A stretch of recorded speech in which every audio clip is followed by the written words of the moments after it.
Good evening and welcome to Stupid O'Clock News. I'm Lewis Lee, busier than a one-legged man in a butt-kicking contest. Dateline, Indianapolis, Indiana. Responding to a wave of canceled checks after news broke of a potential shutdown, NCAA officials reminded boosters Wednesday that full bribes were still due to their respective teams, even if the Division I FBS season was canceled. It's unfortunate that we may not get to play football this year, but you still have a responsibility to grease our palms, said NCAA President Mark Emmert, reaching out to boosters to clarify that even without a season, the need for a new field house and the mortgage payments on his vacation home do not go away. Your schools need you more than ever with the financial shortfall of a canceled season. Nobody is happy about this outcome, but you need to honor the off-the-books promises you made to your alma mater. Excuse me.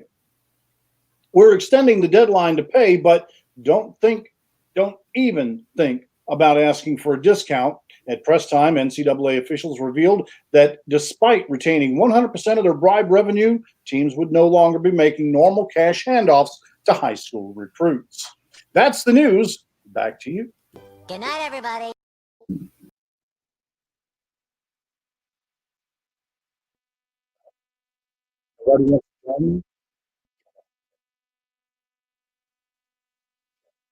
Have control. What the hell happened? You don't have control. I kept trying to clear you out and it wouldn't bring me in. I think you're like Douglas Fargo. You just don't have good luck with buttons. No. Buttons have never been my good strong point. Especially the big red one. Push me. How you doing tonight, Lewis?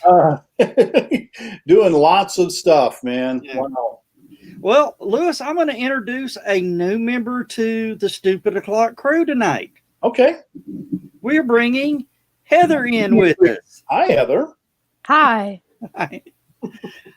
Heather covers us is part of the Armchair Rocket Science team. I know. I've watched many times. And they sort of put me on the rest of the crew put me on the spot during the after show. Says, why isn't Heather on the Stupid O'Clock show? And I said, I didn't think she wanted to be.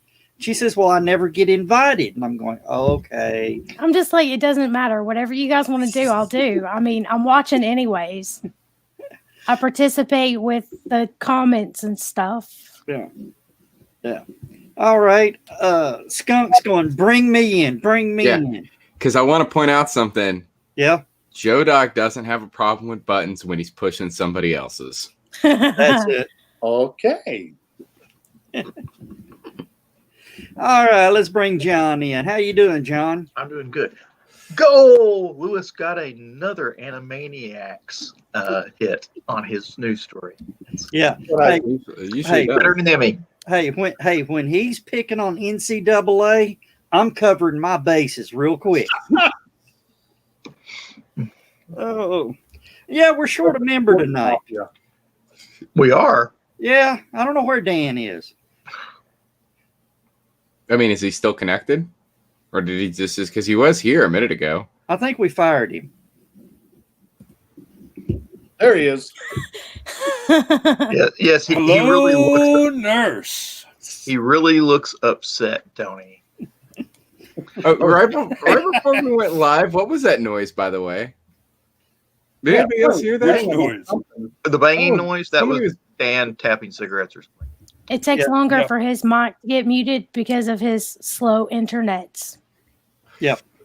I've never. He's actually not on tonight. He's actually on from last week's show.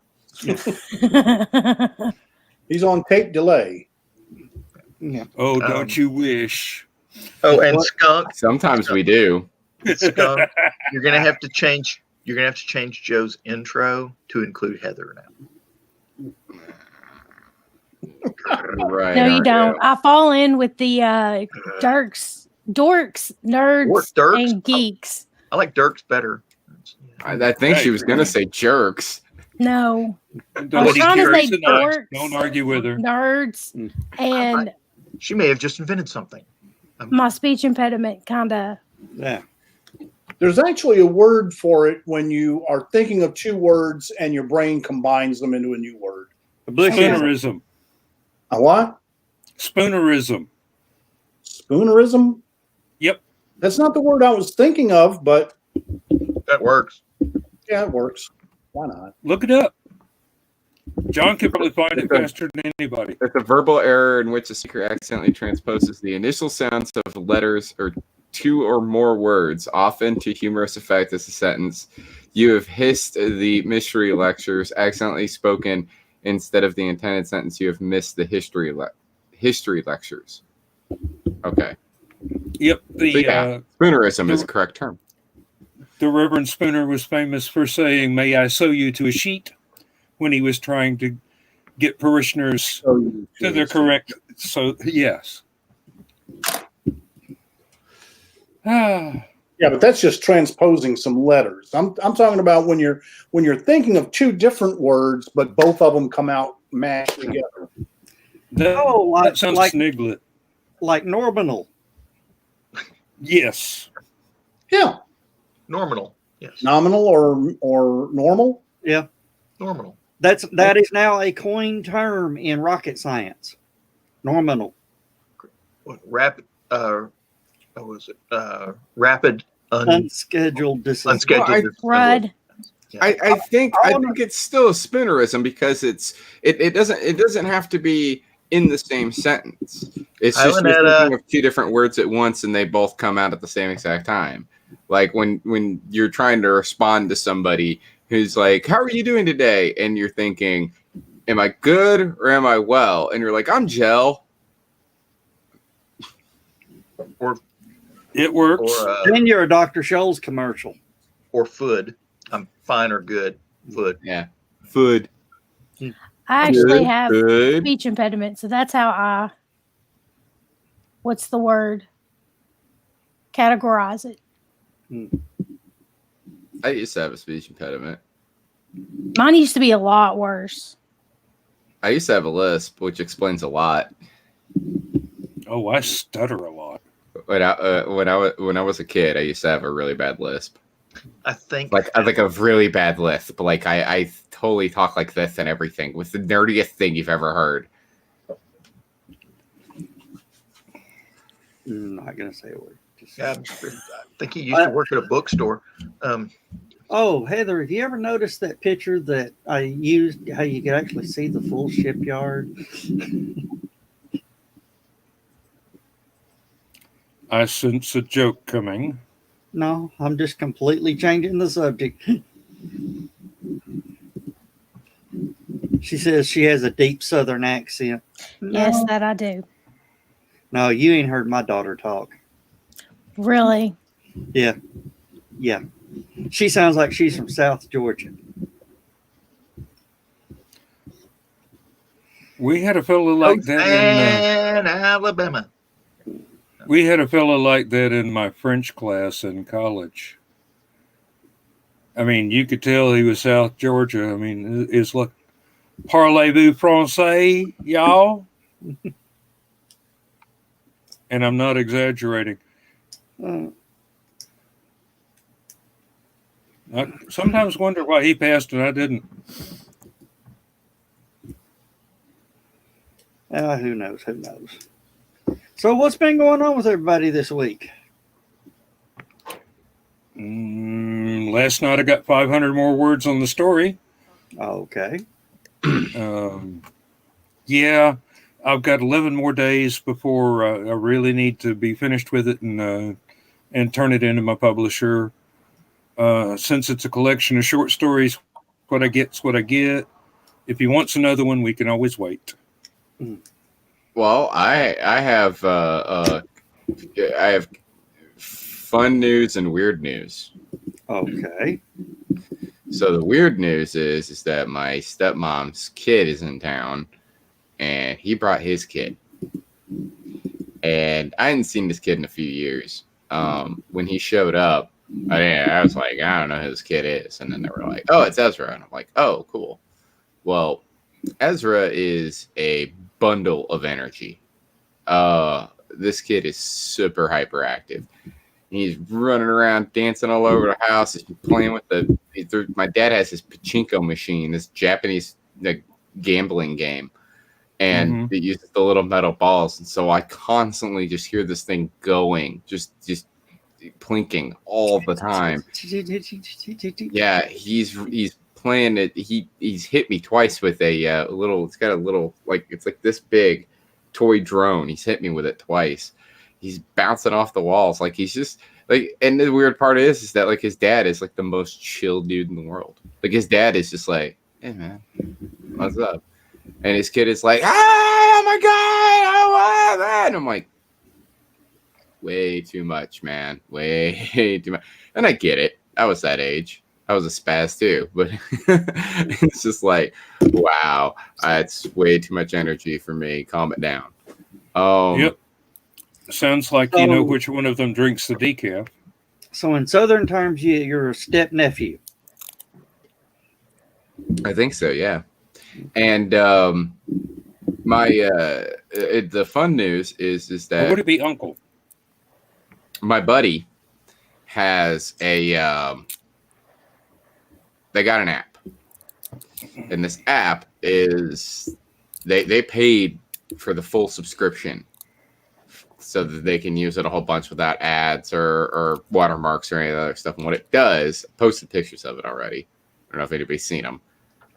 You can take an animated GIF or GIF, however you want to pronounce it. You can take one from like a movie or whatever, and you can swap out the face with another face. It basically does the deep fake thing. That's been a lot of fun. I don't know if you guys have seen the one that I posted of me and my friend where we were Jay and Silent Bob. No, I haven't seen that one. You haven't seen it? I can bring it up real quick. Hold on. So, Lewis, what's breaking in the world of news besides potentially millions of kids becoming deathly sick? That's pretty much it locally. That and Kamala Harris. Everybody's sharpening their teeth. You know, I don't even want to go there on that one. I've got so many questions about that call. I personally, I think it would have been interesting had he chosen a conservative woman. Yeah. I mean, you get a conservative woman in there, and then all of a sudden the Trumpites can't exactly bash her. Yeah. Well. Oh, but they definitely try. That makes sense. This is politics. Yeah. Yeah. Well, what I want to know is why a woman who treated him like a white supremacist during the debates is now buddy with him, and he's her best friend. Politics is strange bedfellows. She challenged him. Mm-hmm. There's an old song goes, money, money, money, money, money. Yeah, well, we ain't got none, so. Oh, okay. Yep. Heather had this weird look on her face as soon as that came up. No, I had the look on my face beforehand because I'm keeping my mouth shut on the political stuff. Oh, sorry. I was looking away at it. That popped up. It's I looked okay. over at your face. I'm just. Well, we don't normally talk politics. Yeah, we don't normally talk. We don't normally talk politics, and I'll tell you, the only thing I'm going to say about it is that. I mean, anybody that's friends with me on Facebook has seen my opinion on it. I have a lot of friends that have their own opinions on it, and it basically just, for me, just comes down to this. I don't know if she's a different person now. I don't like the person that she was. That's all I'm going to say. I think there's a conspiracy. If she has changed any from who she used to be, better for her, but she's had policies in the past that she has enacted that have led to bad things happening. So I don't like her.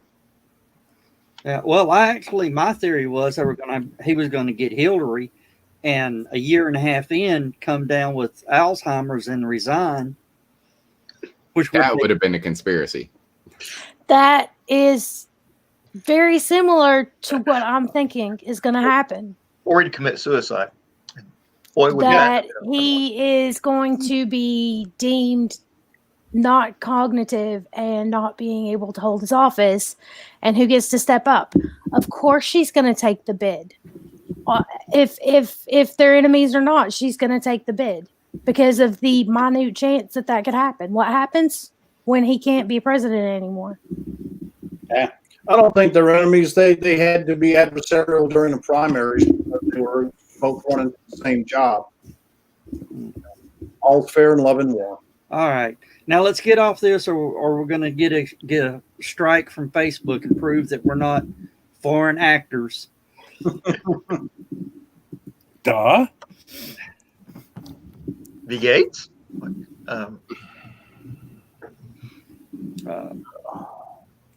Oh, Walter. I didn't know Walter was part of Stupid O'Clock. Walter Rice. Everybody's part of Stupid O'Clock.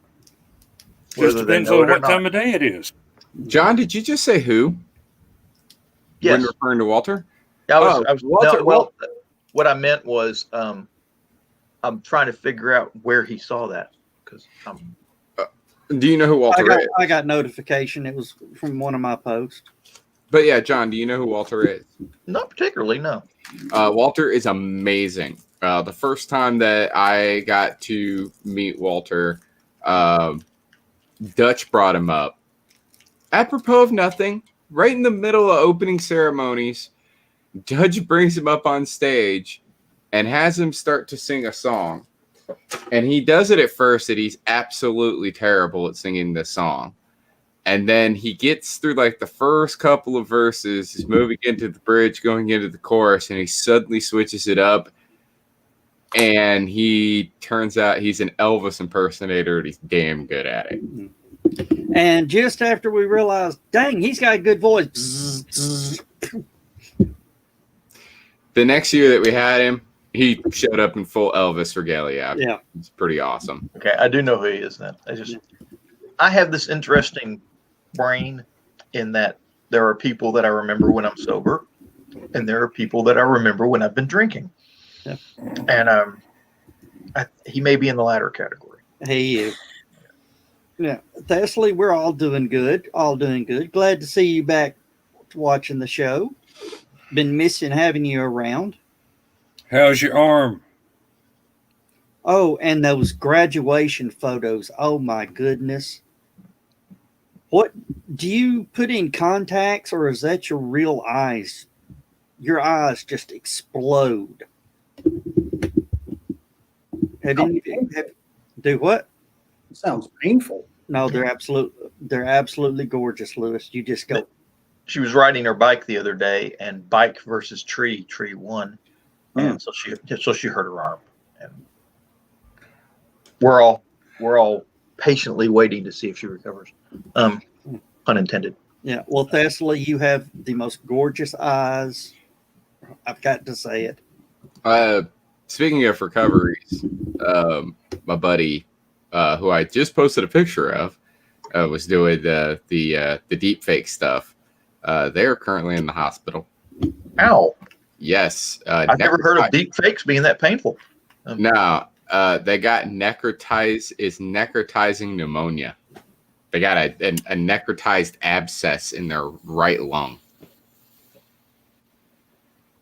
Ow! Are That's they COVID, That is some crazy. serious are they stuff. COVID positive? I don't think so. I don't think it's COVID related.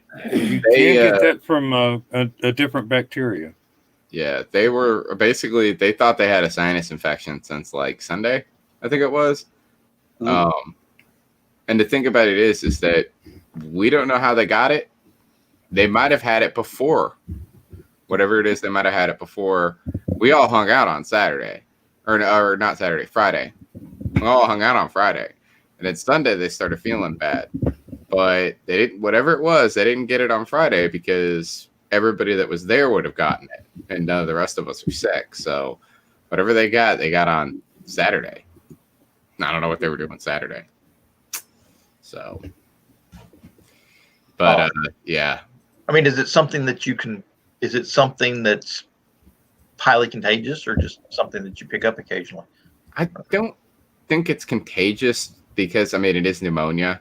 I mean, pneumonia is not contagious, is it? Yes, Yes. It is? you have well, bacterial pneumonia and viral pneumonia. Is one of those not contagious? No, bacteria and viruses Virus. spread from person to person, I don't know. If you, if you kiss primarily someone, through droplets. yeah, if you kiss someone with pneumonia, you can get pneumonia. And the necrotizing pneumonia is a complication of community acquired pneumonia. So they had the pneumonia for a while before they got the necrotizing. Yeah, they haven't been feeling good, and even went and got a check on the COVID thing. See, this is the thing I hate about COVID is that Anything with the lungs winds up being diagnosed as COVID. not just that, but people they go and get tested for COVID thinking that they've got COVID when they actually have something else. So it gets overlooked. Because hey, I don't have COVID. I'm fine, and Yeah. they've got necrotizing pneumonia. Yeah, like my wife has COPD. Or Well, Legionnaire's disease from not Yeah, what- washing your mask often enough. Yeah, apparently that's been a problem lately too. To get Mhm. COVID tested, you don't have to go to a doctor.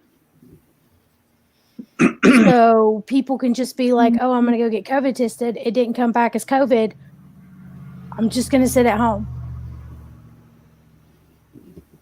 Now, who had the big car go by?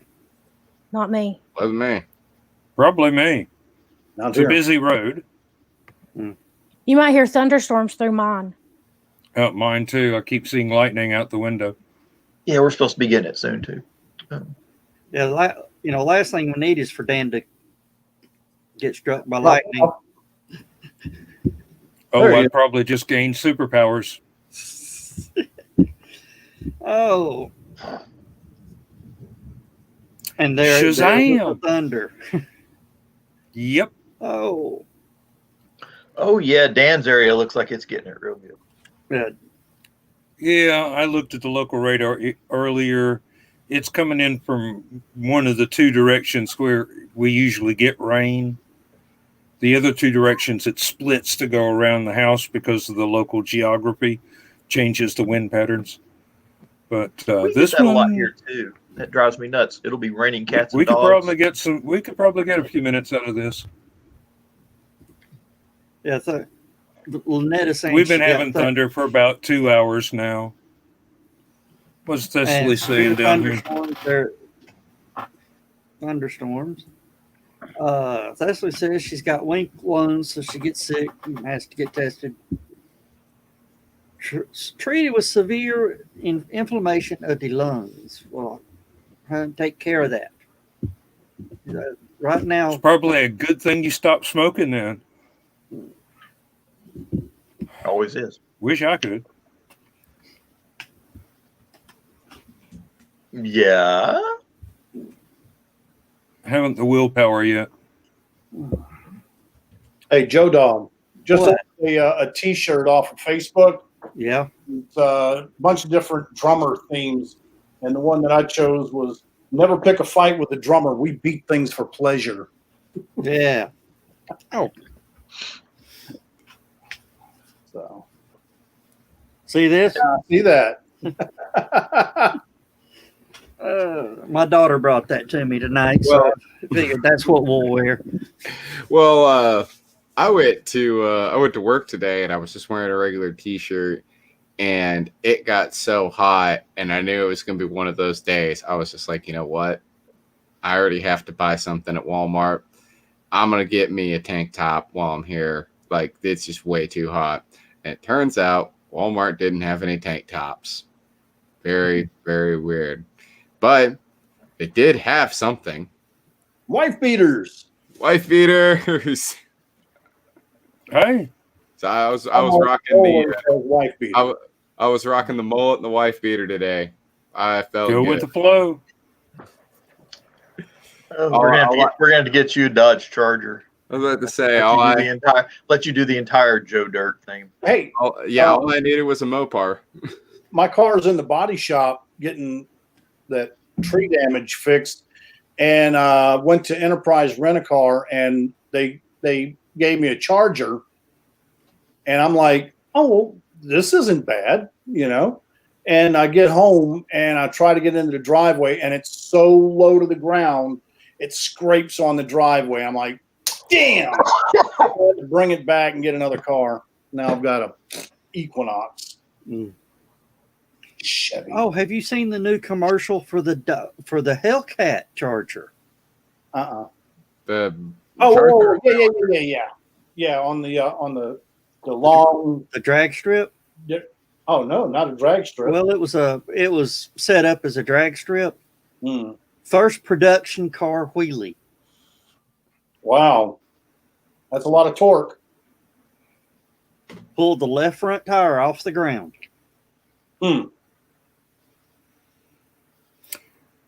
Used Dan, to work do you with a guy that understand? had. Yes, I understand. I am a Okay. redneck, Joe. All right. Used to work with a guy that had a Charger. He had it built up so much that he decided to park it. Every time he took it out and put his foot down on the gas pedal, it would wring the lug bolts off. The wheels were moving faster than the tires could move. Yeah. But this He is got- a production released vehicle, a 2020 production release. Actually, it would be a 2021, the 2021 version. If we live that long. Yeah. All right. I see. So you actually got some tree damage on the car. Yeah, a couple of months ago. Yeah, I remember when the tree branch fell. That's what we said. You know, at least or saw Lewis car's okay. Yeah. Well, there were some dents. It looked like hail damage. It was just little bitty round dents on the hood. And when I brought it over to Abra, they said, well, we've got some damage here on the side too, and a little bit on the roof. And I'm like, I didn't even notice that. So farmers will take care of all of it. I wanted to look it up, by the way, because I was pretty sure I knew what Joe Dog was talking about, but Yeah. I wanted to double check and make sure, and I found it. Yeah. So you were wrong about it being a Charger. It is the new Challenger SRT Demon. Okay. That's the one that does the wheelie. It is NHRA certified, 9.6 seconds in the quarter mile, 140 miles an hour. 9 point. That means the car needs a roll cage. 9-second cars have to have a roll cage. It says here, the car exceeded our limits of 9.99 seconds at 135 miles per hour. Therefore, before this car can be run again and an NHRA member track, it must be brought into compliance with the rules and regulations found in Section 4 of the NHRA handbook. So yes, you are 100% correct. It does need a roll cage. So Dodge cannot run the vehicle on the track again until it gets a roll cage. They got one shot at that commercial and they nailed it. But you'll see 50 of them on 285 tomorrow. 285, where you can't do more than 25 miles And an hour. they'll all be driving 5 miles an hour, then stop for a few minutes, drive 5 miles an hour, and stop for a few minutes. But No, boy, they'll what- be doing It- they'll be it- doing 70 miles an hour and stop for half an hour. And You can literally watch the gas needle move. On a car like that, yeah. I had a little 72 Chevelle that would pass just about anything on the road but a gas station. Now, Oh, y'all have got such interesting stories to tell today, and my big thing this week is going to Costco. oh, that reminded me of something. What happened at Costco? I went shopping. Mm. Coffee's on sale if you like. If you got a Keurig machine and use the coffee pods, all their coffee's like $8 off for a box of 100. Oh, okay. Well, I done ordered my 100-pack off Amazon. I went to So- McKay's. I don't know if this is going to show up on camera or not. Oh, yes. Hey, hold it right there. Don't It's- move. It's a receipt. For gas, 73 cents a gallon. Where? Yeah. That's yeah. a lot of gallons. See, discounts applied before fueling. I got $1.12 off. Yeah. That's my. That was all of the discounts I got from Mapco from buying Mountain Dews constantly, because they got a thing right now. If you buy 3 bottles of Mountain Dew, you get 20 cents off, and it stacks. You can tell he's a delivery driver. Yeah. Mountain Now, here's Dew and the- gasoline. Here's the best part. Notice how much I actually paid versus how much my card was charged for. Hold on a second. Not clear. $12.97. $12.97. It was $12.97. My debit card was charged for $20. I had to get a refund of $7.03. My truck wouldn't hold all of it. I filled my tank on $12.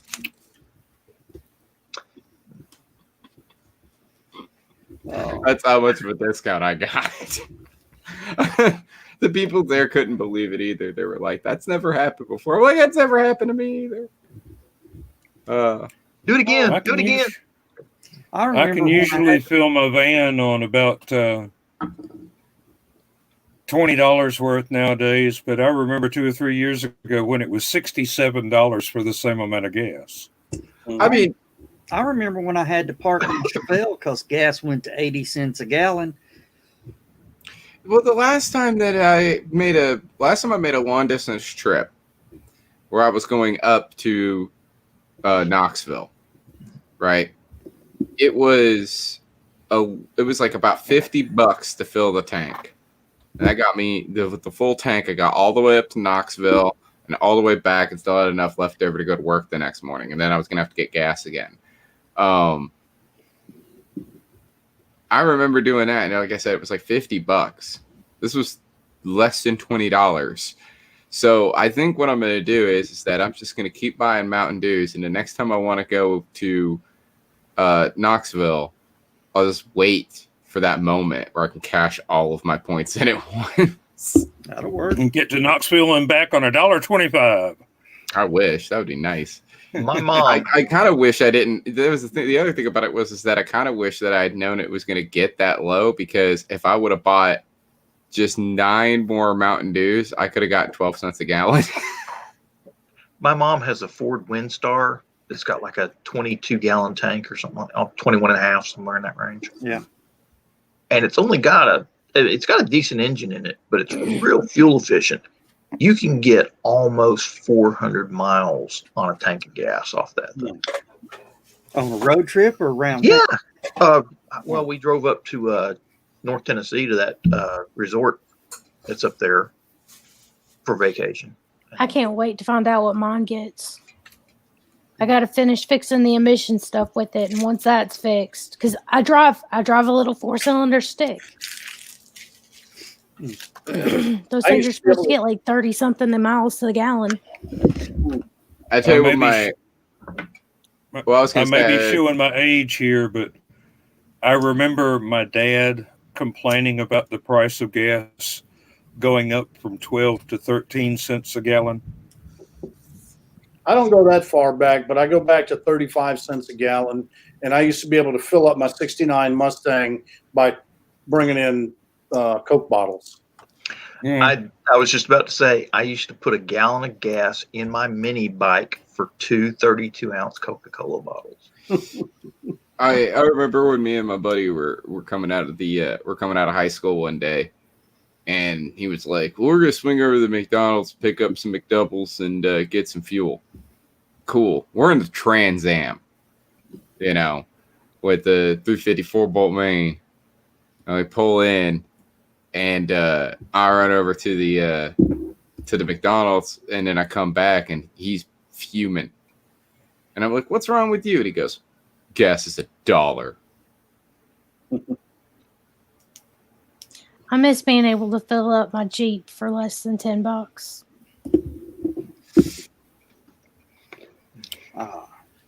We have seen some changes over the years. Oh, yeah. Thing is, most of them have been in the last 10 years.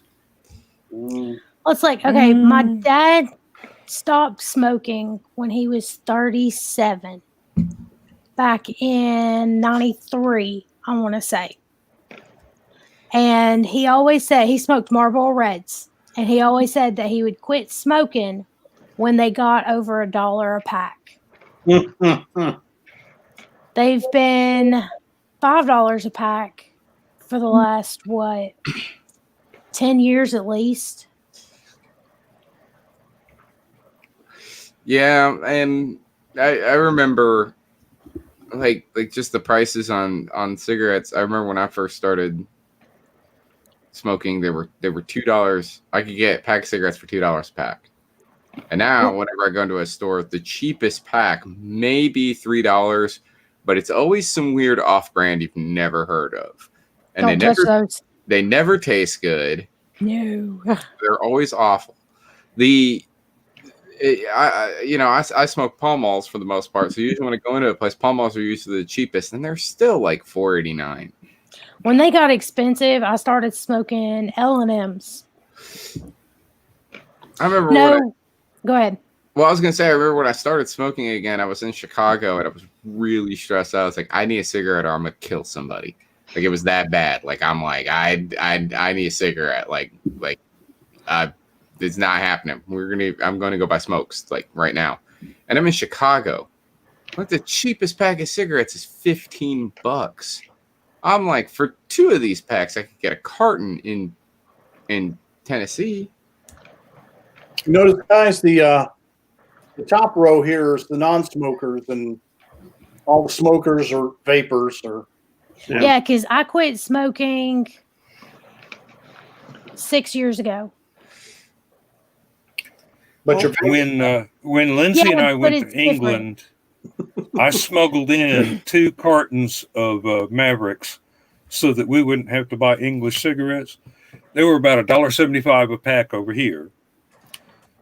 Got to England, and I just looked around the store. A pack of ordinary Marlboros, $7.50 a pack in 2010. Okay, so vaping, when you walk through a fog machine and you breathe in all of that, that's what you're doing when you're vaping, except there's nicotine in it. Or there's not nicotine in it. There's some that don't. Yeah, have there's a you lot of people. I'm on the lowest grade of nicotine that you can get in a e-juice. I had a friend of mine that even quit vaping. It's the same friend of mine that's in the hospital right now, Audrey. They got to the point where they were 0 nicotine and they were vaping for a while, and then they were doing like the CBD vaping, and then they just quit. They were just like, you know what? I'm tired of spending money on this. And I was like, good for you. Good job, buddy. Now, hand me your stash. I'm just gonna keep. And I'm not going to say I don't miss it, because I still get cravings to smoke cigarettes. Let me guess. After a meal. After a meal, not as much.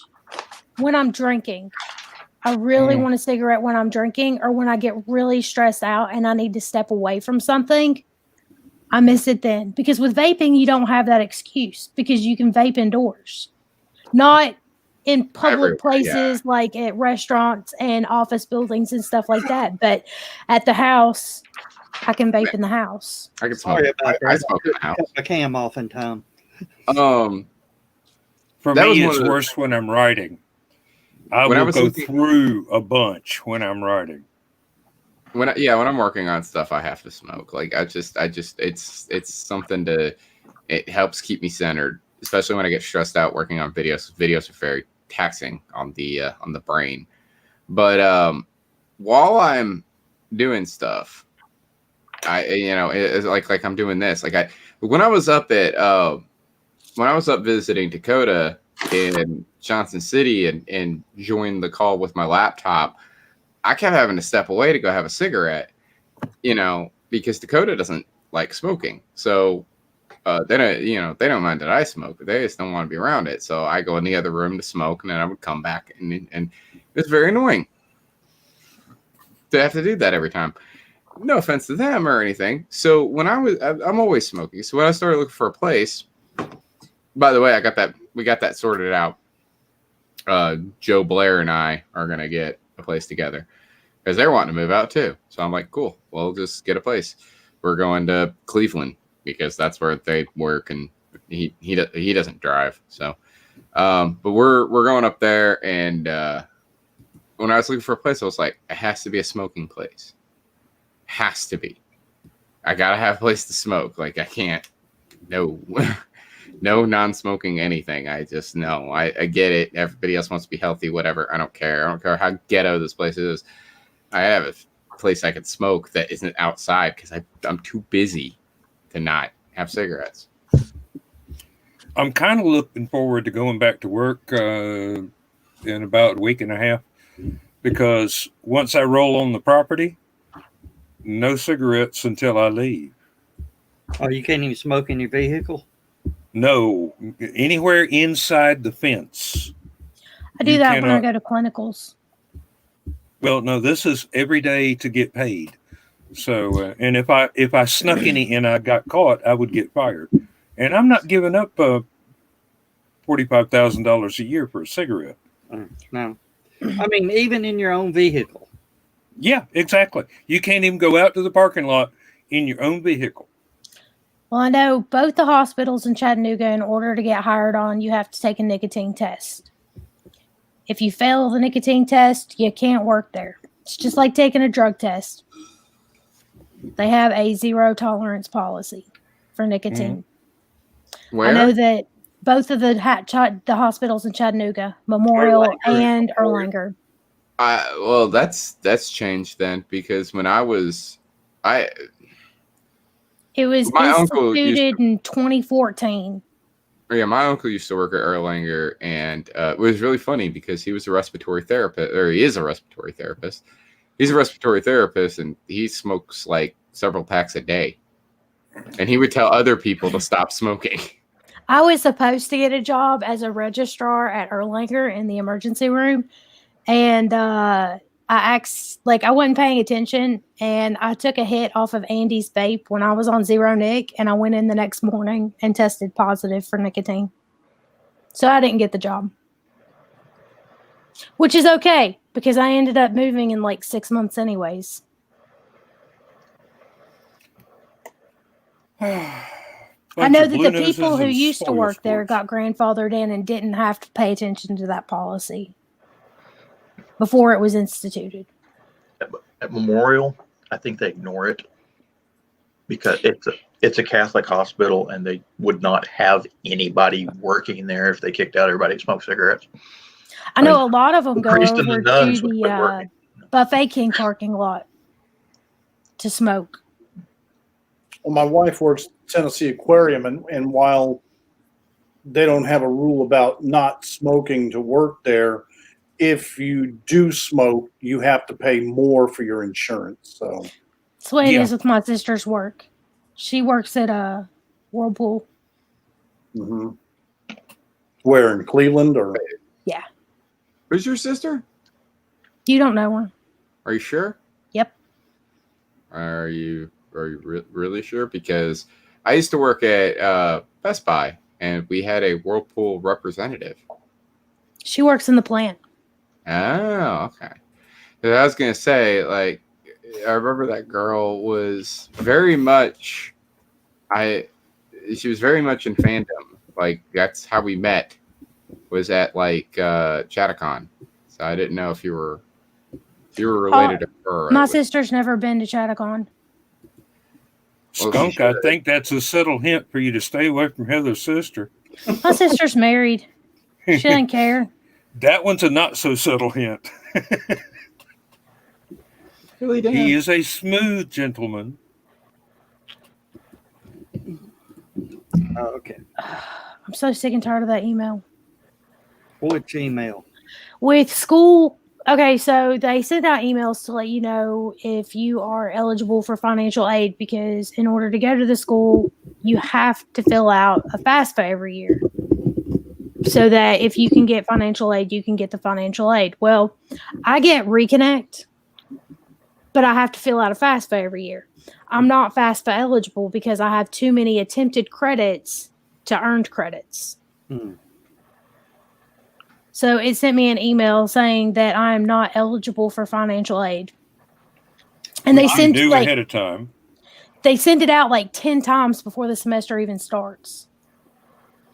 Yeah, the I keep getting these calls from these people trying to, want to help me settle my student loans.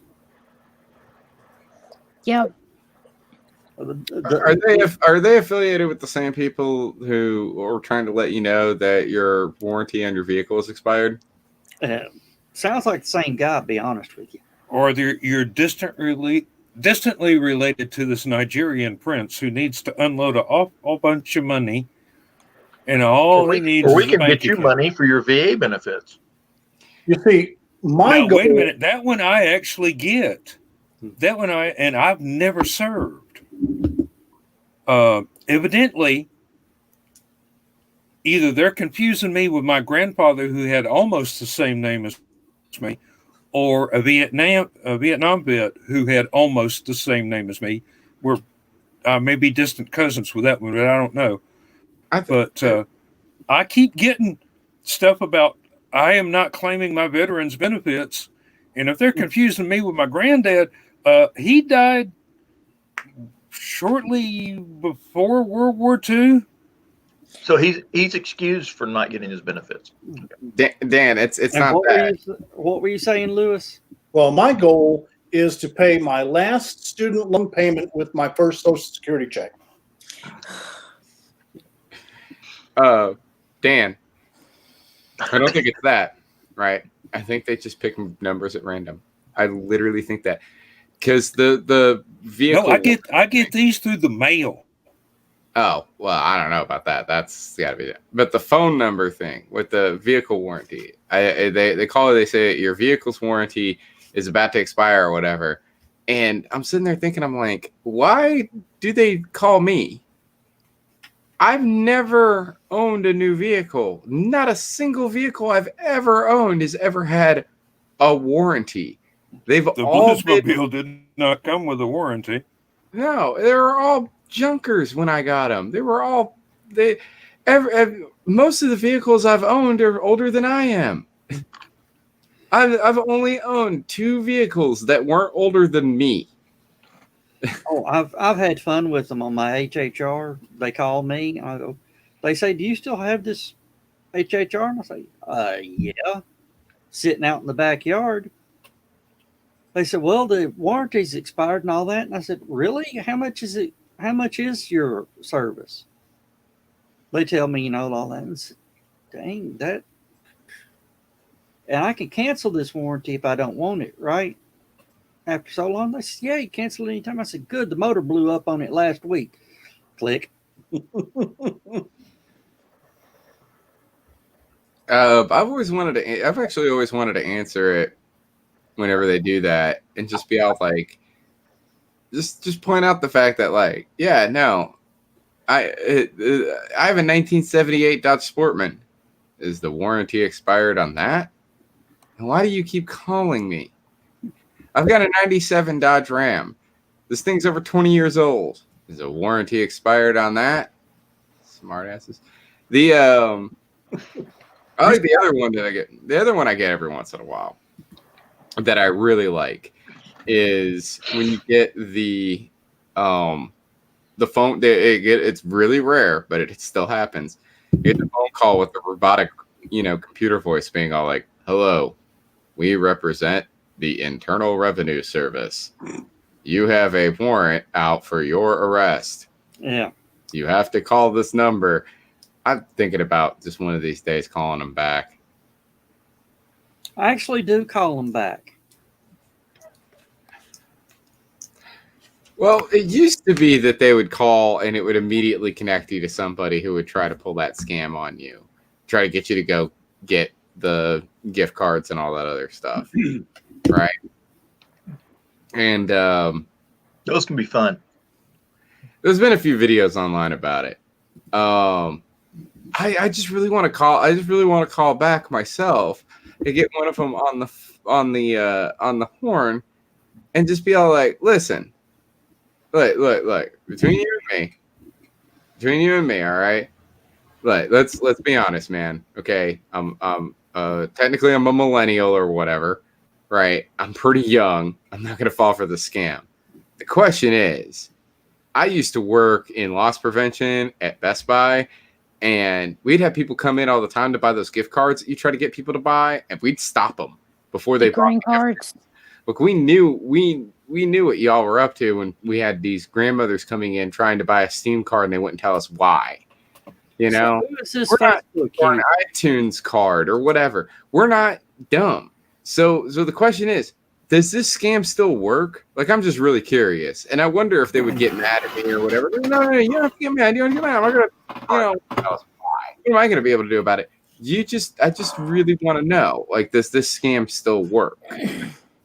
Yeah, and ask them if their mother knows what they do for a living, and if she'd be proud of them.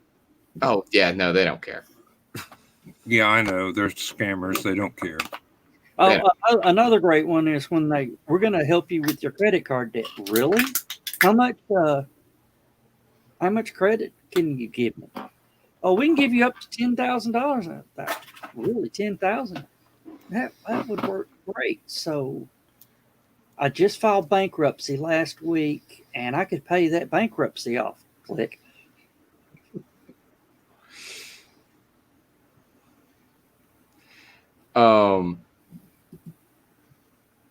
Hey, Carl.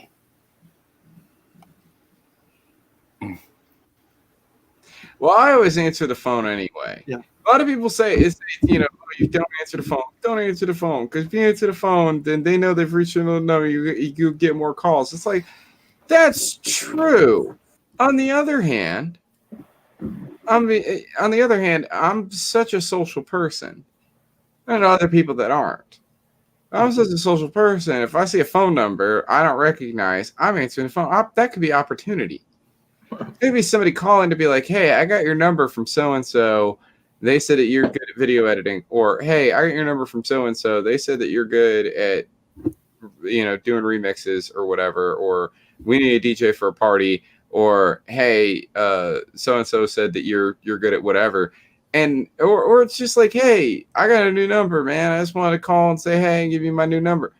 I've had that happen before, where somebody called me and I answered the phone and I was like, "Hello," and they were like, "Hey, man," and I'm like, "What? Who the hell is this?" And so it's rare, but it happens.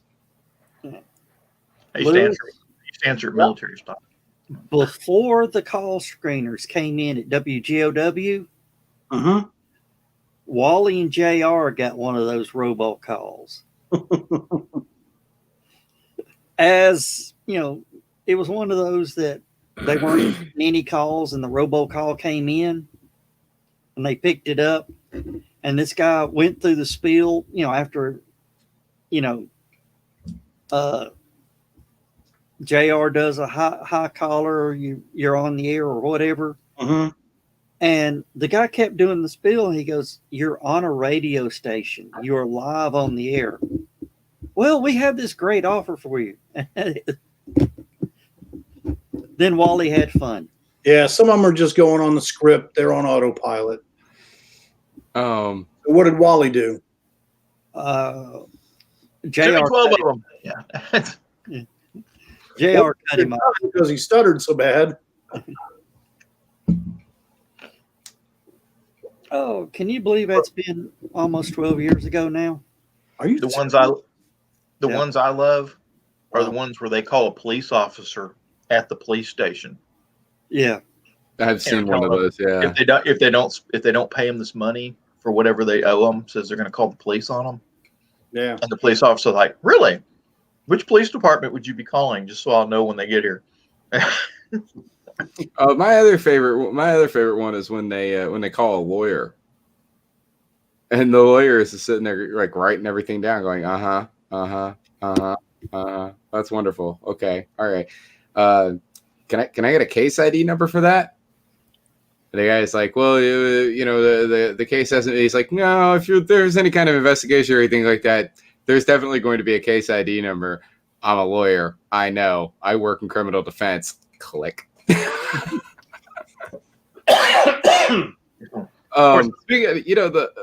ahead, John. Oh, being in the military, there's a certain way you have to answer the phone. And you'd be surprised how many of those robocalls try to talk over somebody going, Alpha Company 6 Battalion, 502nd Infantry, this is Sergeant Scarborough speaking. This line is not secure. May I help you, sir or ma'am? And all the time you're hearing in the background, we'd like to talk with you about your extended car warranty. And every once in a while, especially this is a government number. How did you get this number? Click. Every once in a while, especially if it's somebody I know, I'll cop a line from one of my favorite movies, Fight Club. I'll answer the phone. Compliance and liability. People go, what? It always throws them off when they hear that. I just answer the phone like it's no big deal, and they think that I've gotten a couple people with that where they're like, can I talk to Kyle? Telemarketing Criminal Investigation Division. This is Sergeant Scarborough speaking. Can I help you, sir, ma'am? Click. I've answered the phone like back when I used to work there. I'd answer my phone every once in a while. Steak and Shake Cleveland. This is Heather. How may I help you? That's how you know you're working too much. Yeah. Be sitting there next to the phone rings, and like I used to do this all the time. You get the call waiting, so you're on the phone talking to somebody, and the line beeps. Give me a second, and you hit the button. Papa John's Pizza. No, hey, this is John. That's just what you guys are talking about. Orlando Police Department. When I used to work at Hollywood Video, we had that stupid thing we had to say every single time, and it followed me home. And it's not my buddy Dusty had called me up, and so my phone's ringing, crappy little BlackBerry cell phone. And so I pick up my BlackBerry and hit the button, and I'm just like, thank you for calling Hollywood Video. Why the hell am I doing this? I'm at home. And he's like, hey, man. Oh, that reminds me of something else. Has anybody been through a Taco Bell drive-thru in the last few years? Yeah. Mm-hmm. Several times. I can safely say I have never ever been through a Taco Bell drive-thru. I don't like going through drive-thrus. I don't like going through drive-thrus either. But I don't like Taco Bell. Used to, it was, welcome to Taco Bell. Might take your order, please. You know what they say now? Hello. Hi, how are you? Yeah. They don't even greet you anymore. Now, on the flip side of that, I've been to a lot of McDonald's. Most of the time when you go to a McDonald's, you pull up the drive-thru speaker, they're like, go ahead with your order. Every once in a while, you get one of those really posh McDonald's that has the little recording that plays when you pull up, and they're like, hi, thank you for coming to McDonald's. May we take your order? And then you get like some girl on the other end who's like, so you want a quarter pounder with it? I'm like, whoa, it's not the voice I was expecting. Back to Steak and Shake. One specific McDonald's though. Okay. The one in Chickamauga. Because I go there all the time because it's between Lafayette and Rossville when I'm going to work. That's about lunchtime. I stop there a lot. Every time I go, it's like, thank you for choosing McDonald's. What can I get started fresh for you today? They're the only ones that say it. The what can I get started fresh for you today thing. And they all do it. It's like, it reminds me about how like when you would go to Chick-fil-A. Not that I go to a whole lot of Chick-fil-A's, but I've been to a few of them with friends. And you'd always hear them say "my pleasure." Like it's just this like throws you off if they all said the same exact thing. It's creepy. There's spontaneousness in your life. Come on. The other day, my RV is at the mechanic shop right now with a check engine light. So I called my mechanic shop to get an update on it, and it was very disconcerting to hear, "Thank you for calling Equip for Service," in my voice. In your voice? Call a company and you are answering the phone. Well, they hired me to do their voicemail and robotics voice routers, and so it was just weird to call up a mechanic, and I answered. Um, So does that throw Heather, you off a little bit? Huh? Does that throw you off a little bit? Or throw him off. Heather, what were you saying about Chick-fil-A? Steak and Chick-fil-A, Shake. Steak and Shake. Okay, so when I worked there, I did everything. And Steak and Shake, like when you go through training and everything, they teach you suggestive selling. That's one of your steps to service is suggestive selling.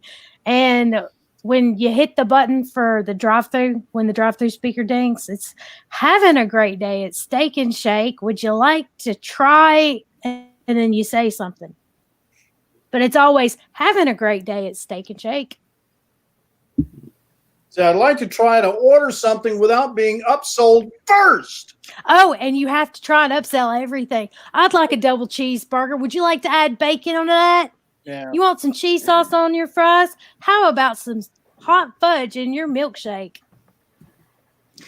It's like that was the same thing with Hollywood Video. You would come up and be like, "Oh, it looks like you get a great selection of movies here. Would you like some concession snacks to go with that? We do have microwave popcorn and soda and candy." No, just bring up the damn movies. Okay, and every single one of these movies you could get Playguard on for 25 cents. Insurance, I don't care about the insurance. Just rent me the damn movies. Okay. If I wanted to buy popcorn and candy that cost 10 times as much as it would in a store, I'd go to a theater. I had a friend worked at McDonald's, and every time he had to do drive-through, first thing he'd do when a customer pulled up, he goes, "Welcome to McDonald's. I'm sorry it took so long, but I was just getting the hot, fresh apple pies out of the oven. What would you like to order?" And they go, "Oh, you're good." Especially since they used to be, what, 2 for $1? Oh, something like that. It's yeah, they just Sometimes they still would be. Every time I've ever gotten my order wrong at a McDonald's, they're all like, "I'm so sorry about that. Would you like an apple pie?" And I'm like, "No, I just want my food." Like, come on. I'll take ice cream if your machine's not broken. It's like I'll take a cherry pie if you got one, but I don't want no apple. I just never understood that. I know that's some people's mentality. I remember when I got my order wrong one time when I was in high school, and Robert Morris like leaned over and grabbed onto the side of the car we were all in because we were in the LTD. And he leans over, grabs onto my window, and pulls himself over. And he's just all like, "Hey, you screwed up our order. I want 3 different." I'm like, "Dude, he screwed up my order. Go away." There's Gretchen. Look at her. Yeah. Such a pretty puppy. She went to the beauty parlor Tuesday, so she's all coiffed. Heather, when you said ice cream, when if the machine's not broken, the McDonald's around here had doggy cones. I've seen some of those on TikTok. You've seen the picture of my big white dog, that's passed away.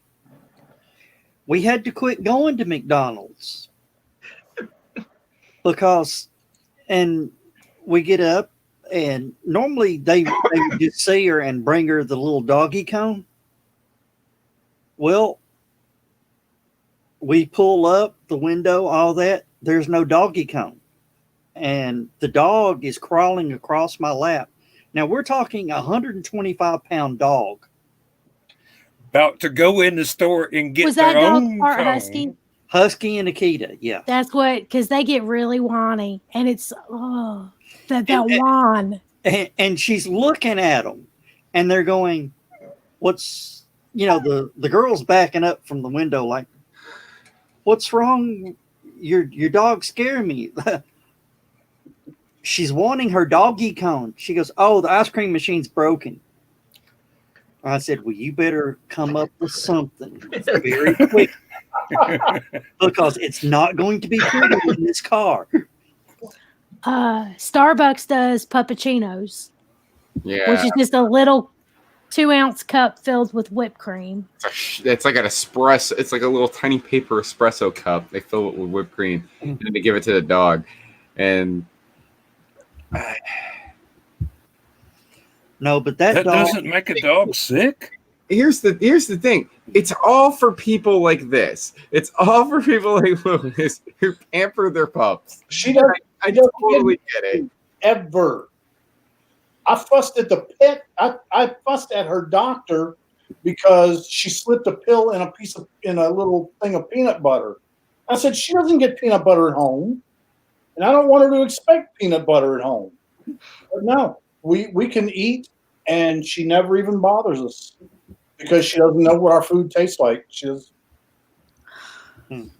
I've always hated the dogs eating people food thing because they're not designed for it. Their bodies are not designed for it. So And they especially schnauzers.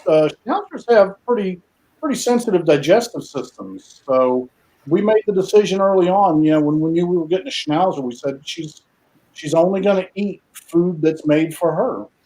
And Well, I wish we'd have stuck with that with the new dog we got named Scooter. Donna gave him something the other night. Was it Cat World all over again? Okay, you are not allowed to complain about pet gas. Oh, For the record. every 10 minutes you could set your watch. No. I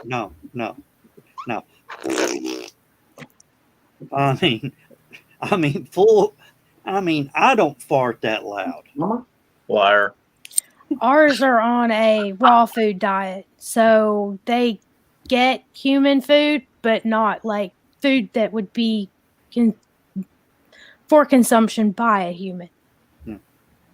They get raw hamburger with rice and egg in it. Raw hamburger. Yep.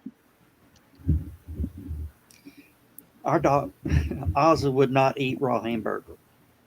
Ours fought over it. Strangely enough, just so y'all know, pigs do not like green vegetables unless you cook them and slather them in ranch dressing.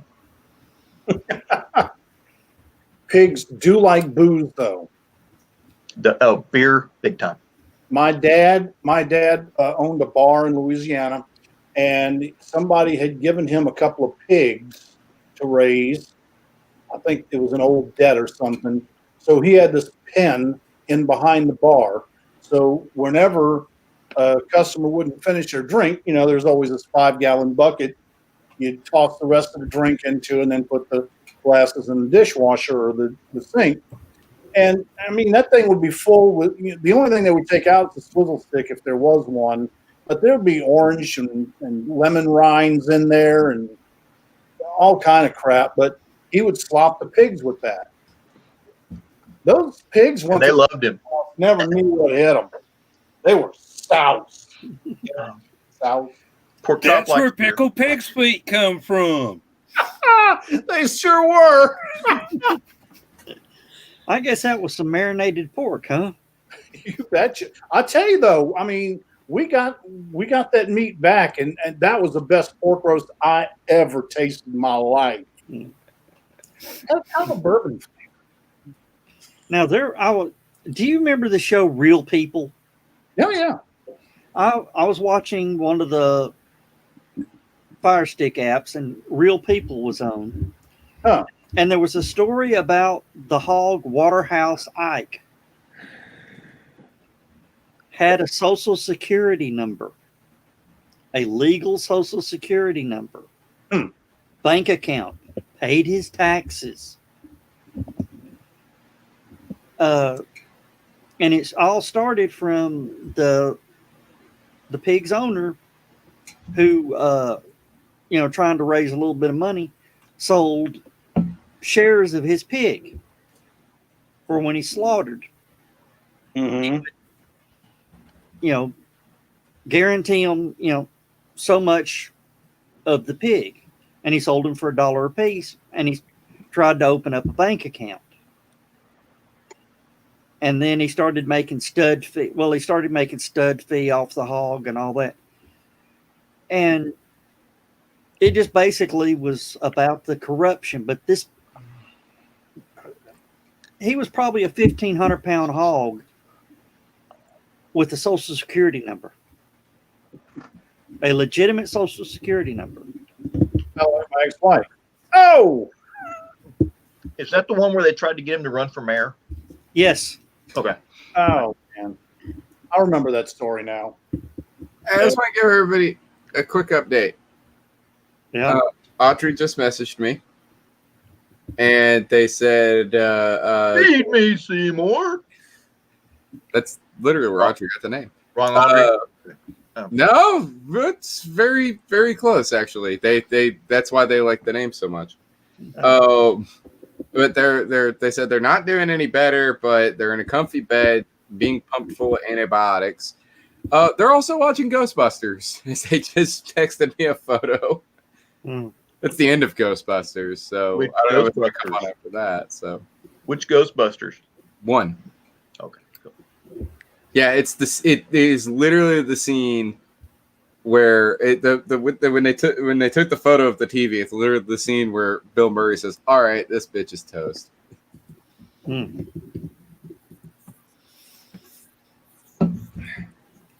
Oh.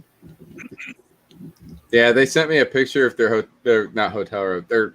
They sent me a picture of the of like a panoramic picture of the of their hospital room. And let me tell you, this is a very, very posh hospital room. It has 2 televisions in it, right? They're facing opposite of each other, so that the person who's in the hospital bed can watch TV at the same exact time that the people that are sitting down on the couch across the room can also watch the same TV. So you can watch stuff together. Mm-hmm. That's next level. That is next level. Thanks for dropping in, Carl. Glad. Yeah. I washed my tongue right before the show started. Can't do nothing with it. Glad to have you dropping in. It's always a pleasure, Carl. Lynetta says the reflection in your glasses looks like Hebrew text. It does. She said that, and I kind of looked, and I was like, I guess it kind of does, yeah. Mm. It's just the well, you can't zoom it in, and it still look the same. Mm. It's the reflection of all y'all. Ah. Once I turned my head, and then you're looking at something else that I can't see because I turned my head. That's why I like these glasses, because A, they're not polarized, so I can actually see my monitor while I'm wearing them. And also B, they're mirrored, which is super cool. What were you listening for, Heather? I heard booms. I didn't know if it was thunder or if it was dogs sitting at my bedroom door. Oh. Which was it? I don't know because I can't see through the bedroom door. A little bit of column A, a little bit of column B. Well, we just had thunder here. It probably came through my microphone. And that was a fairly didn't hear close it. one, actually. I Okay, didn't well, hear it might have been It might have sounded been like local it to was- her. In the distance, like reverb from something. I don't know. Dan, lightning bolts aren't close until you hear boom. I have heard that. Believe me, I guess it was have. the dogs. Sounds like ripping silk until the boom. Yeah. It's probably And the dogs. that's when you know it was a good decision to stay off the front porch that day. Yeah.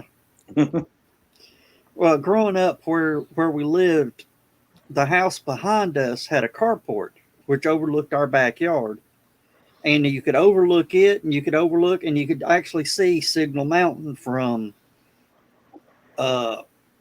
what do they call that? East Brow all the way almost up to Soddy Daisy on the hill we lived on. And we used to love to watch the thunderstorms roll over Signal Mountain down into the valley, into Chattanooga. Heather, you probably know exactly where I'm talking about. Actually, remember where Padrino's was? The Mexican restaurant right on the corner of Maldith Road. Oh yeah. My parents lived straight up the hill across from that.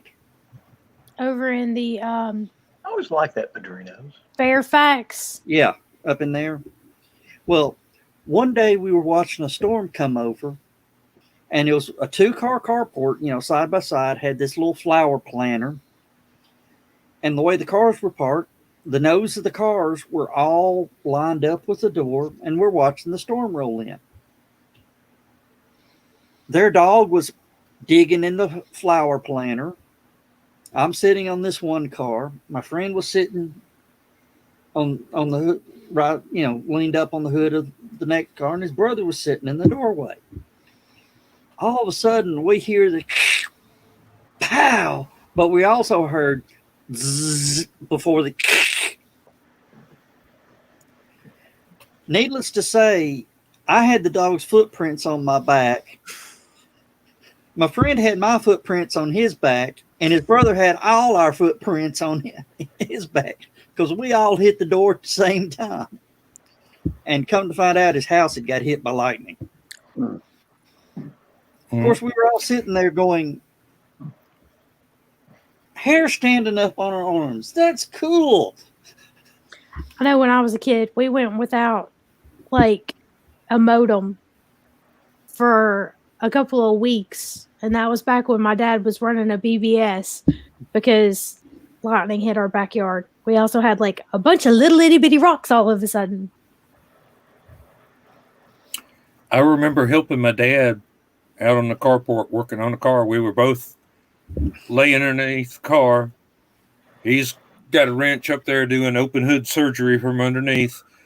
All of a sudden, about a quarter mile away, lightning hit the next farmer over's barn on the lightning rods, and some of that charge went through the ground and blew a hole in Daddy's boot. And the first thing he said was, "Are you all right?" Looking up at me through the engine compartment. I go, "Yeah, are you all right?" He goes, "Well, I'm gonna have to buy some more boots, but yeah."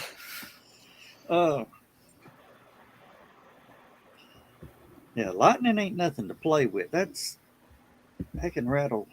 I think we lost the TV too. My I heard that. The Commodore. That's what I lost. We lost the Commodore because of that. back before they had a lot of surge protectors. My dad had an Oldsmobile Gran Torino, real nice car. That's a Ford. That's a Ford. Grand Gran Torino. Torino. So I have a Grand Tornado, excuse me, Oh, okay. Oh, ooh. and a nice car, but he had some problems with it. Had it up on he had it up on jack stands, had all the wheels pull off. I think he was changing brakes or bearings or both or something. I can't remember exactly. But he had it up on jack stands. And lightning struck and just ate the car. I mean, just it took all that work he had done to fix the brakes and whatever, and just killed the car. Nothing electrical on it worked. No, it was grounded. Yeah. It was no longer insulated by tires. I had a bumper jack leaned up against one of my Toyotas that had the 74 Toyota. And I came out the next morning to go to work and went to kick the bumper jack off, and it was welded to the bumper. Well, Oops. Yeah. That So was you jack the rod back up and just go to work? no, I just had it laying on the ground across it. No, I mean, after it got welded on there, did you just jack it up and weld and drive off? Broke it off. Oh, that reminds me of something. There was a guy who had a Jeep, had an old-fashioned bumper jack on it.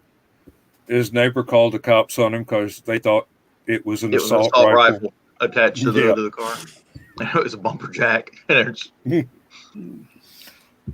And he made the cop bring the lady out to his Jeep and explain to her what she was looking at, just to show her how big an idiot she really was. Well, what about how long ago was this? Was it a year ago, 2 years ago at UTC?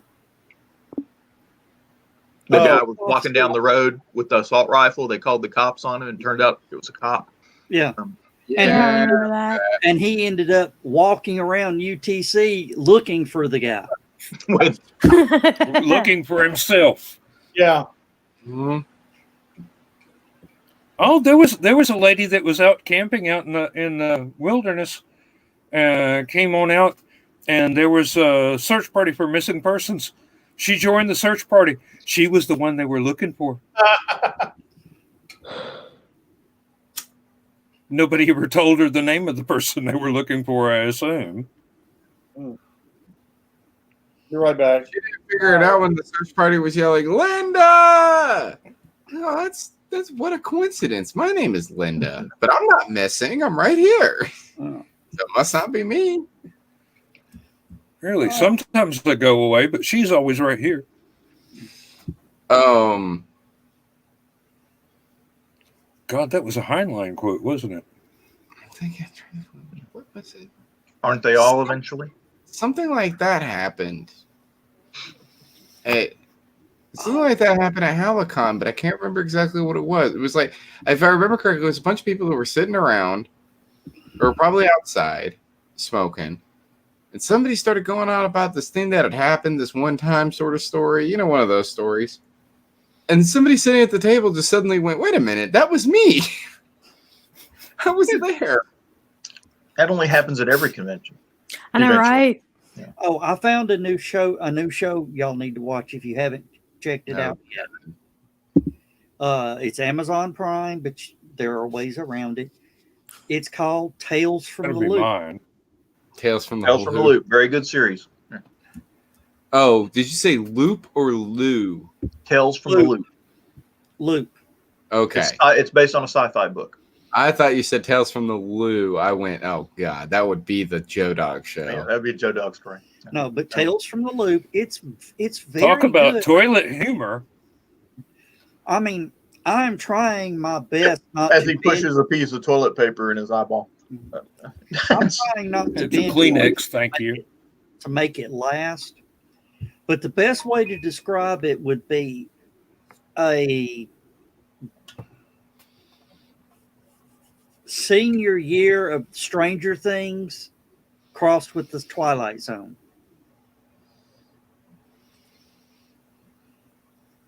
You know, you got the same characters, but each story has its own different little arc to it. And it's in UHD. It is. Yeah. Really? I ain't got that kind of money, so I thought when you started saying that, the first thing I thought you were going to end with was F. Not I'm trying to get it to focus, and it's not freaking focusing, stupid piece of junk camera. Yeah, it says UHD in the corner of it. You can find it all. Sure that's not US dollars? Huh? You sure that's not US dollars? Because it is Amazon Prime. It says UHD, and then it's got Prime. ultra high definition, which I is thought you said USD. below Oh, no. 4K. No, UHD is 4K. Is 4K. Okay. Yeah, there's high definition, and then 4K is the beginning of ultra high definition. It's the same way that you had, like I was just making reference to, channels 1 through 12 on your television were very high frequency, and then 13 to 84.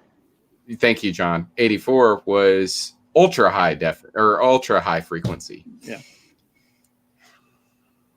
Because strange enough, everything after 84 is the FM dial on your radio. How do I know that? Because in Europe, they call it multi-wave, and the TVs and radio, well, the TVs get all the radio stations and all the TV stations and the radio stations. That explains. I think you might be mistaken on the FM band thing there, because if I remember correctly, on television, when you switch from, I believe, 4, I'm doing it like I have because I had an old school TV. No, UHF channel. If you switch from from VHF on the VHF band from 4 to 5 or 5 to 6. I don't remember which one it is. I have a book that details it way over. You pick up the audio portion of channel 6 at the bottom of your FM dial. When you Channel 6 that overlaps FM. So when you go to switch channels, though, as you're switching channels, when you do that switch from between channel 5 and 6 or 6 and 7 or whatever it is, you pass the entire FM band. You pass the whole thing. Now, wait a minute, because the UHF dial ends at 84, if I remember correctly. Yeah. And This is then VHF. the FM dial, FM starts at 87. 87, 88. Yeah. And then goes all the way up to 108 or whatever. Why is it then that like I said, I had a book about this. It said that if you switch from when you skip the entire FM band when you change from channel whatever to I'm grabbing that book. Hold on. I remember actually getting WDOD between 5 and 6 around here. And then You had to hold it just. I remember that when I was living in New Orleans, Channel 6 was the NBC affiliate. And I also remember that when NBC had the movie Earthquake, Irwin Allen's Earthquake, and they were going to show it, all my friends and I got together, and I had a nice stereo. So we got my stereo. I had some very large loudspeakers, and we turned them face down on the ground. And when the movie came on, I tuned to, I think it was 88.1, I believe, on the FM dial, which was the audio portion of Channel 6. And we got the sense around when we were watching Earthquake. So I remember Sense Around, and what was the other one? There was another one.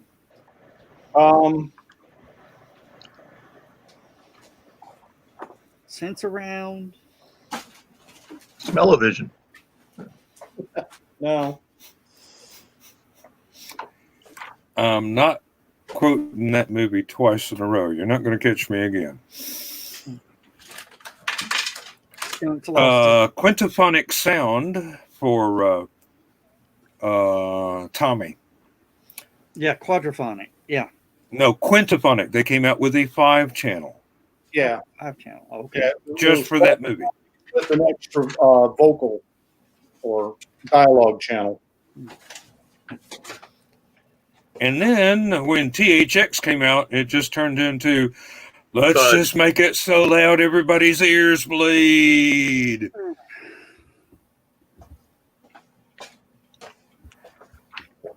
And what is it with movies today that the dialogue Find the book.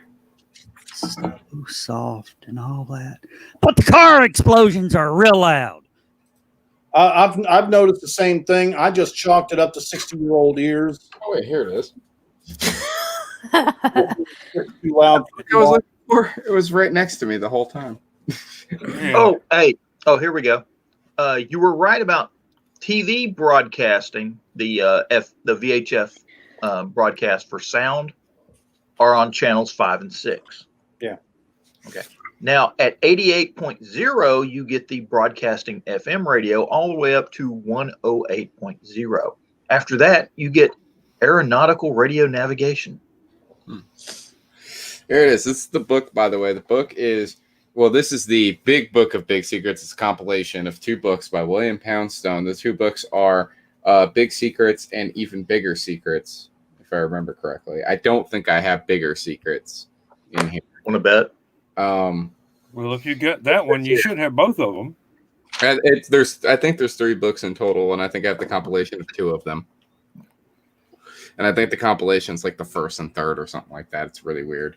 But anyway, this is chapter 25, Secret Radio Frequencies. It says here, allocation of radio frequencies is quirky. When you flip the TV dial from channel 6 to channel 7, you unknowingly jump over the entire FM radio band as well as such exotica as Secret Service communications and a special frequency designated for emergency use during prison riots.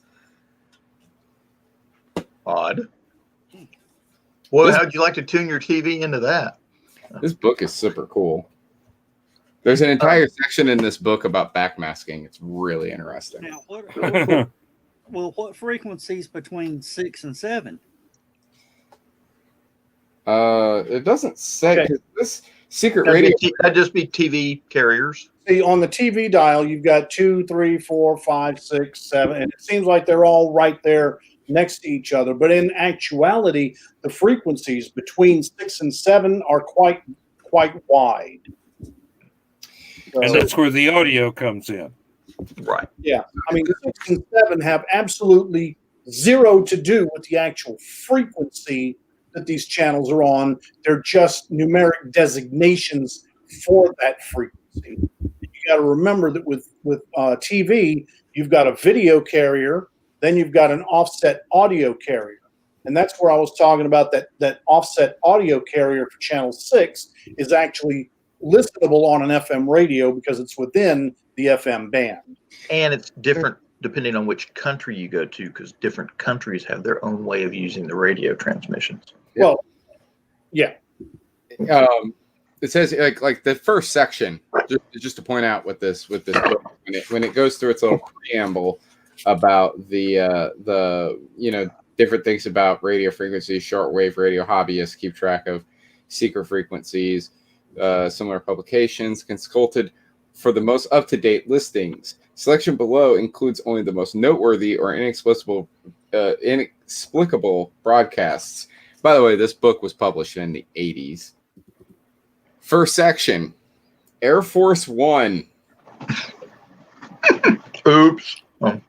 Next section, Central Intelligence Agency. Next section, Drug Enforcement Administration. Next section, Federal Bureau of Investigation. Okay, let's quit right there because we're already. Bye, Joe. Been nice knowing you. Good night, everybody. This stuff is super old. I'm sure they've updated all of their technology, changed their frequencies. Well, It also has an entire section in here about the number stations. Have you guys heard It's about the- that phenomenon? Oh, yeah, those are fascinating. Yeah, there's a whole section in here about this. Now, I had a shortwave radio, and I attempted to tune into these stations with my shortwave. They don't exist anymore. The ones that are in this book no longer broadcast. Some do, Yeah. some don't. But the thing is, communications has advanced so much since they use number stations that there still are some out there.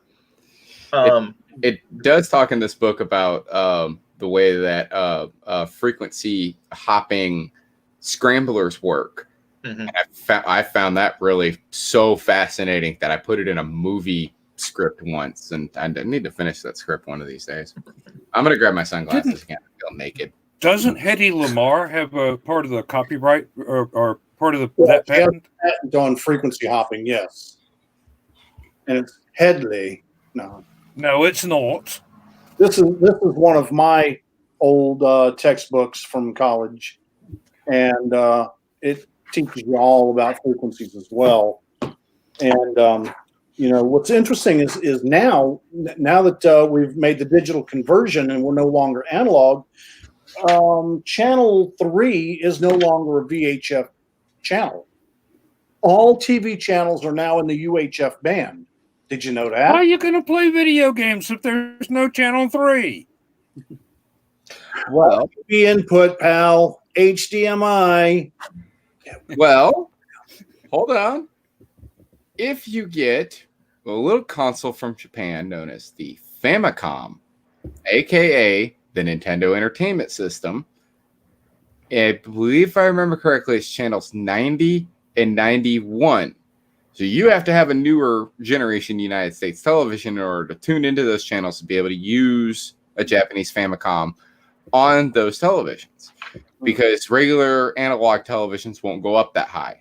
But you might be asking yourself why that is. Because those frequencies that 90 and 91 would normally represent on an analog TV are what Japan uses for channels 3 and 4. You learned something today. Well, I also remember that when we were going through the digital transition, that Channel 12 had the opportunity to get Channel 13 VHF. Now it was 30 something that they wound up with. But that's why you have to tell your TV to scan the antenna band Yeah. so that it can find the channels. And what happens is you no longer have a physical channel number. Now the TV station is broadcasting a sideband signal that identifies what the channel number should read out on your TV. Just like closed caption and other metadata that is transmitted along with signal, time signals, schedules. I have an off-air receiver with a built-in DVR that actually gets the schedule from the TV station itself, so that you can have your menu and your TV schedule, so you can set your DVR. But all TV now is in the VHF frequency, because in the UHF band, because all the VHF frequencies were sold to mobile phone companies, two-way radios, anybody who would buy it. Because TV wasn't putting up enough money. TV was grandfathered in on the VHF prices. Where I live, how everybody says, well, just get cut the cord and get an antenna. Problem is, where I live so close to Signal Mountain. Yeah, you're under it, Under the signal. Yeah, that I can only get half the band without twisting the antenna and scanning again.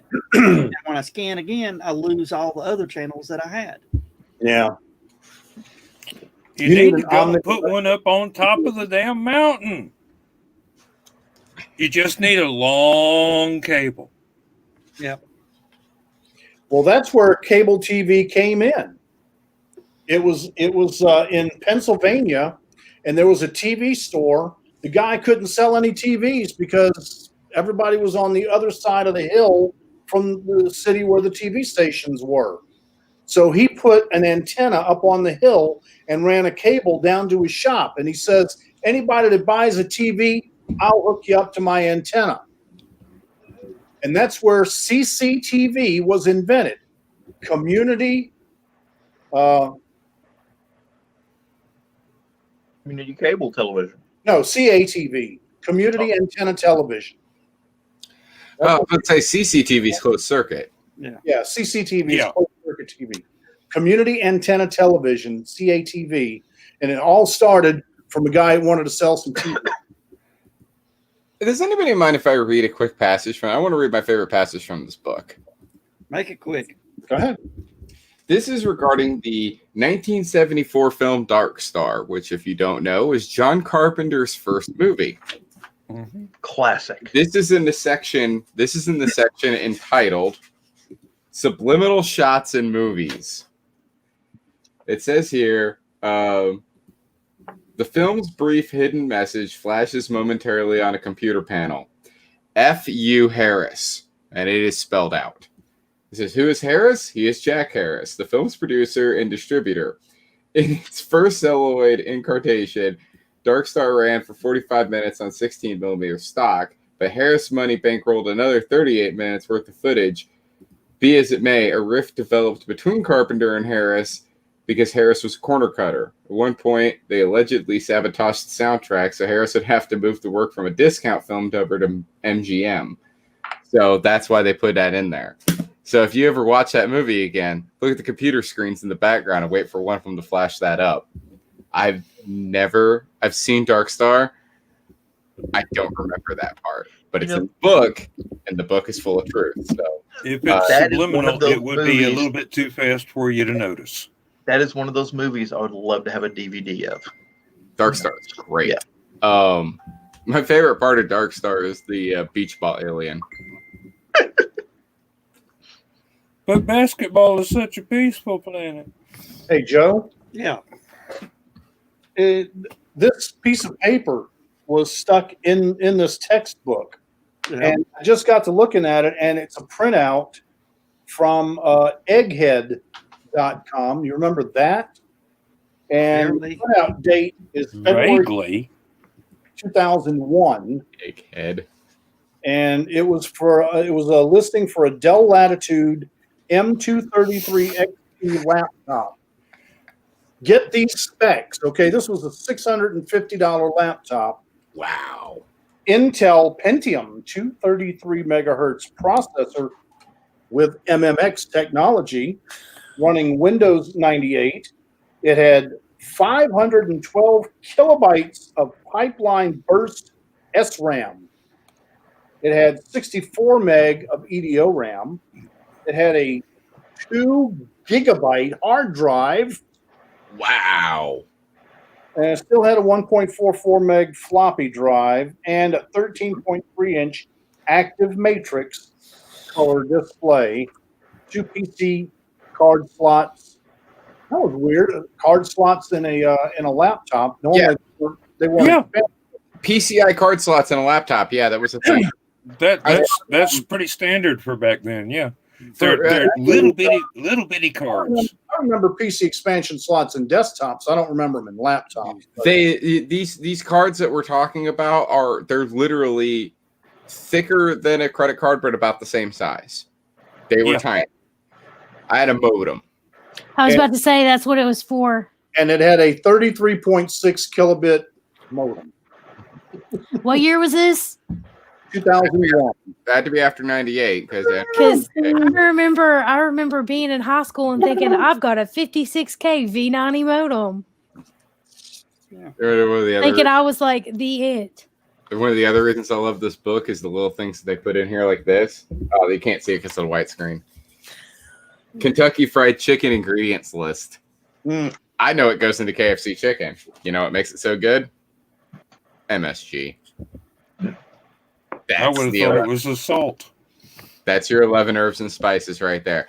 It's the original recipe that Sanders came up with himself before it would turn into a franchise. Might have been different, but modern day KFC, just salt, pepper, and MSG. That's why it's so good. I remember I'm not mentioning their paprika chicken, being but I in love there their somewhere. coleslaw. That's, I can make their coleslaw. It's really easy. yep. Yeah, you go to the corner store, you buy the coleslaw dressing, and chop up a cabbage. They got do this it. stuff called Southern Slaw Mix. You can get it at the grocery store.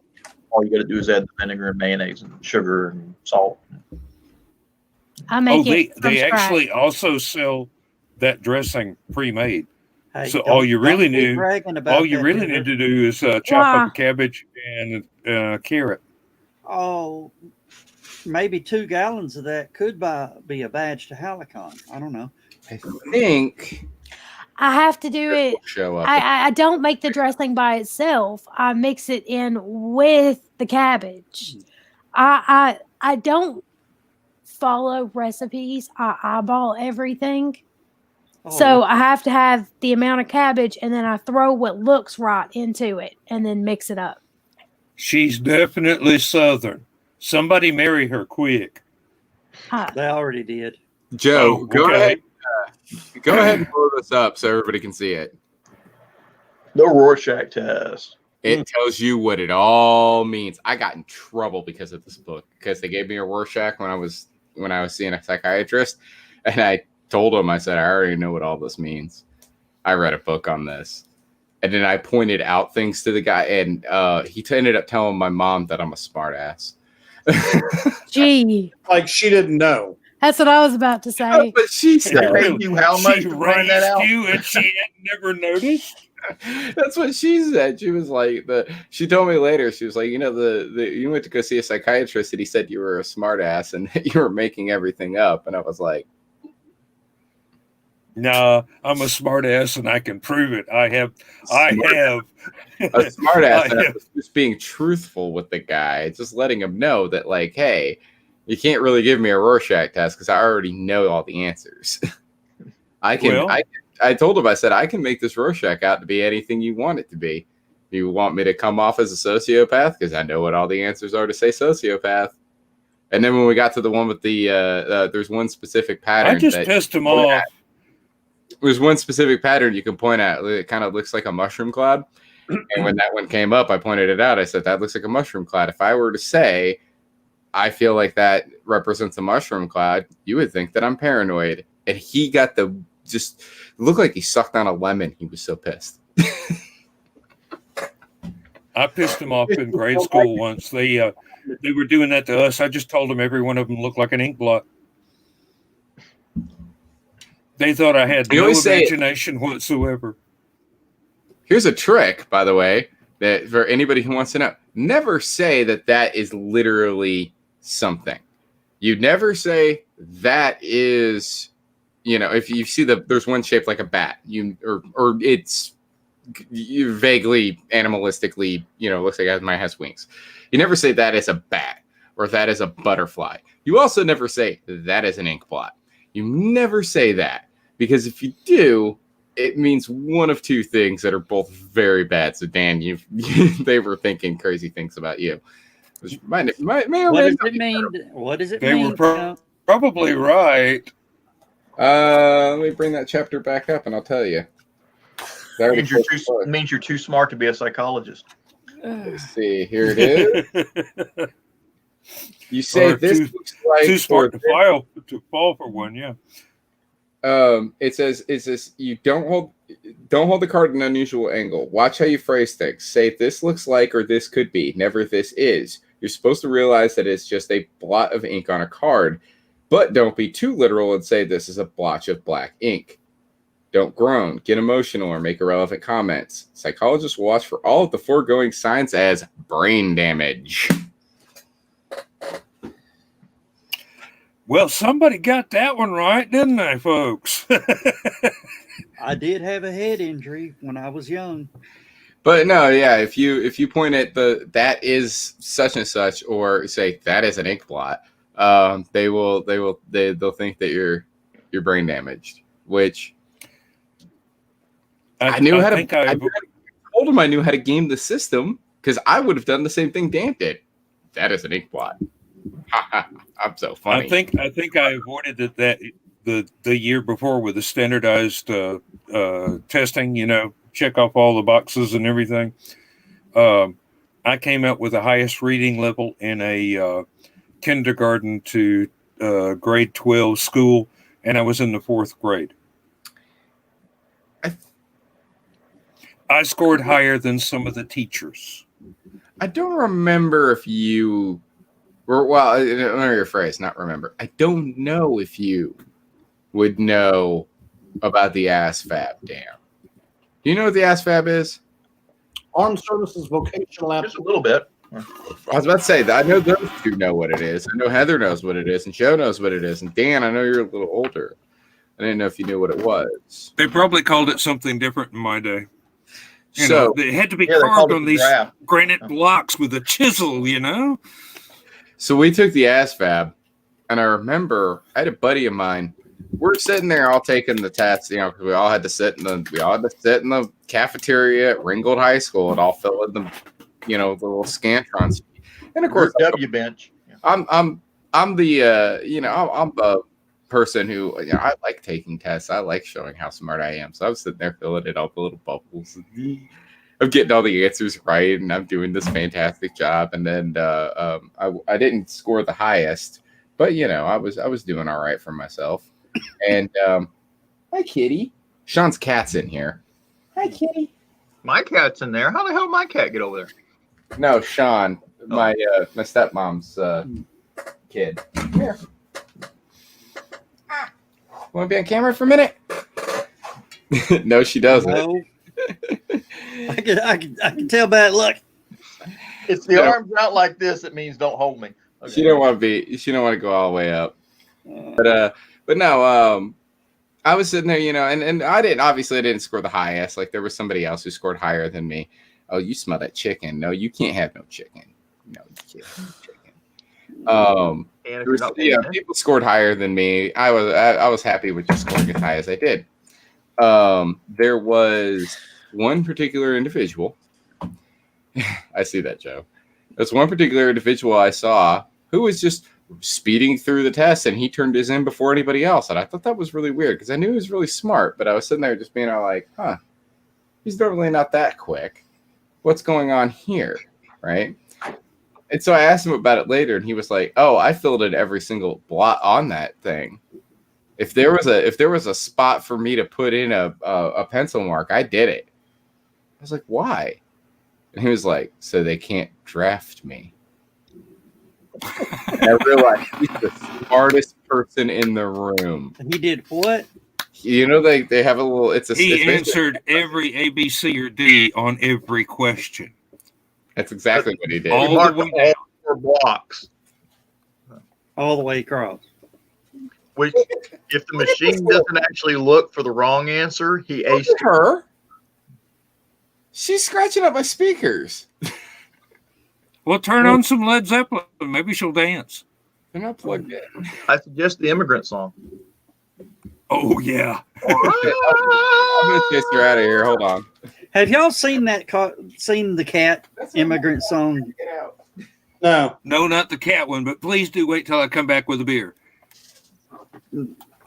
I can't. It's not Damn, on we've only YouTube. got 7 minutes. Too late. It's not on YouTube, so I don't know where it. It shows up every spring in my memories, and I post it up again. What? The cat's immigrant song. Oh, the one from Rather Good? With the Uh, little animation of the Viking kitties? yes, Yeah, that's from Rather Good. I can link it. to you. He's probably got it on his computer or cell phone. I would do it, but Oh, and because by of the this- way, when I said the German radios and TVs had multi-wave, it's not actually multi-wave. It's called medium wave. okay, And apparently it has something to do with getting away from FM because every country in Europe has so many damn FM chase stations. They bleed over on top of one another. So they actually had to come up with a whole new radio system.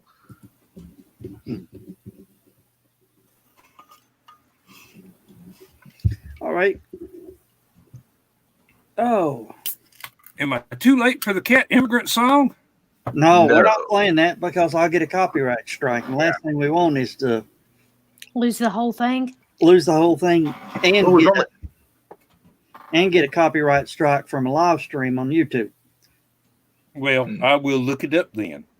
Wait a minute. Is that a copyright strike? So that Yeah, there. the song. It could be. Even though They'll it's a bunch post of a cats. link to Stupid O'Clock. Yeah. Yes. Link it to Stupid O'Clock. But it's on Stupid O'Clock page. I dare you. I double dog dare you. Uh-oh. You're going to make me pull it out. The triple dog dare.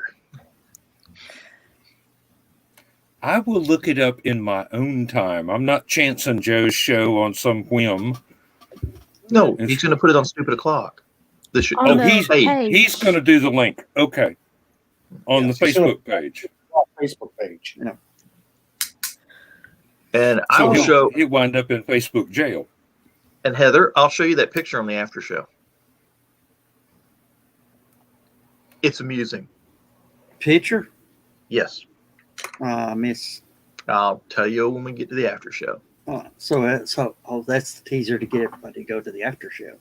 No, I wouldn't do anything like that to the And the poor people fine audience. and the It poor really people needs to that be are in the after. watching on YouTube have to become my friend.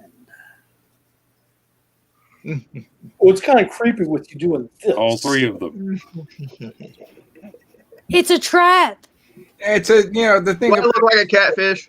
Well, the thing about it is that it's going to completely backfire on Joe Dog because there have been a couple of furries that have been watching. And Joe, do you really want to be friends with those people? He already is. He's He runs friends a with con. you.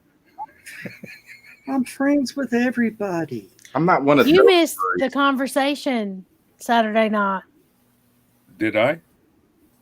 Or were you not referring to No, me? that's because that conversation happened when we were talking about me joining the show. Ah, Wait, what? I missed something. I think The I fan was there, and I club think I thing. missed it. with Armchair Rocket Science. I don't know. I didn't hear what you said because John was talking. What? The whole Armchair Rocket Science thing in the fan club. What about it? He may not know. He may not know. I don't know. I thought it was part of the conversation we were having in the after show. I'm No, it he will wasn't be there. now. or having a conversation. What? We'll talk about it later. I think it's just the three of us, Heather. I don't think he was there. Yeah, I was there. I have no idea what's going on. I've slept since then, so I don't know. It's been talked about a couple of times. So Okay. Just one thing I want to say before we close out the show. For those of you who are watching that are new to the show, this is basically a show about the type of conversations you will hear at a sci-fi convention after they've closed all the programming at the sci-fi convention. People are just sitting around in the hallways and in the lobby and in the lounges in the cushy chairs with their favorite drink, just shooting a breeze all night at the sci-fi convention because, well, they don't have room.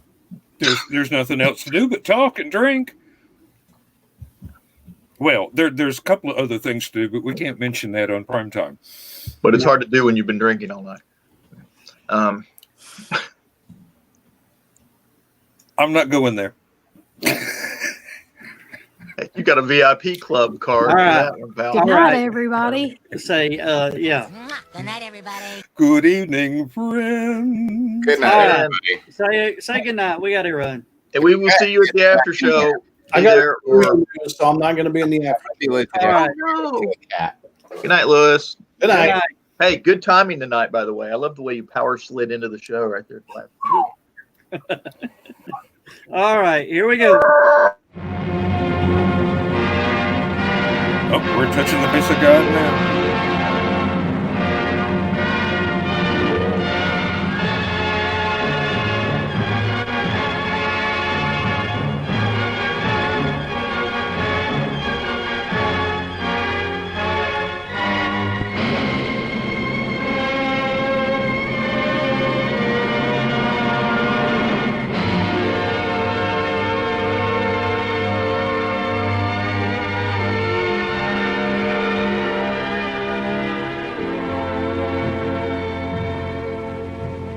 Oh, I have slept the surly bonds of earth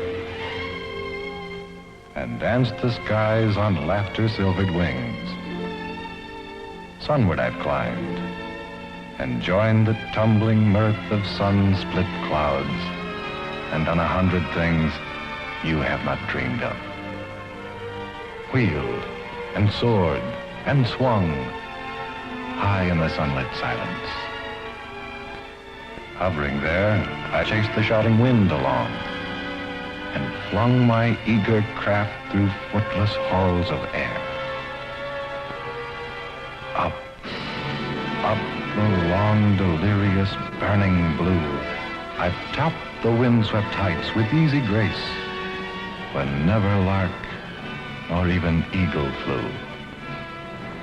And while with silent, lifting mind, I've trod the high, untrespassed sanctity of space, put out my hand and touched the face of God.